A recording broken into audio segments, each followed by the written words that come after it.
அண்மை செய்தியை பார்க்கிறோம். சென்னையில் டாஸ்மாக் முன்னாள் மண்டல மேலாளர் சுமனிடம் அமலாக்கத்துறை விசாரணை மேற்கொண்டு வருகிறது. இது தொடர்பான விவரங்களை செய்தியாளர் கோகுல் வழங்க கேட்கலாம். கோகுல், விவரங்களை பகிர்ந்துக்கலாம்.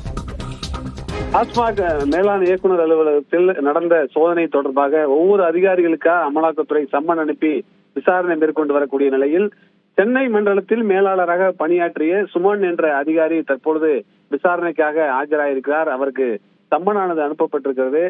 கடந்த சில ஆண்டுகளாக சென்னை மண்டலத்தில் அவர் மண்டல மேலாளராக பணியாற்றினார். தற்பொழுது நாமக்கல் மாவட்டத்தில் மாவட்ட வருவாய் அலுவலராக வருவாய்த்துறையில் அவர் பணியாற்றி வரக்கூடிய நிலையில டாஸ்மாக் முறைகேடு தொடர்பாக அவருக்கும் சம்மன் அனுப்பப்பட்டிருக்கிறது. ஏற்கனவே காலையில துணை பொது மேலாளர் விசாரணைக்கு ஜோதி சங்கர் ஆஜராகியிருந்தார். அதே போல பொது மேலாளர்கள்லாம் ஏற்கனவே விசாரணைக்கு ஆஜராகி அவர்களிடம் விசாரணை நடத்தப்பட்டிருக்கக்கூடிய நிலையில டாஸ்மாக் மேலாண் இயக்குநரிடமும் 2 நாட்களாக விசாரணை நடத்தப்பட்டது.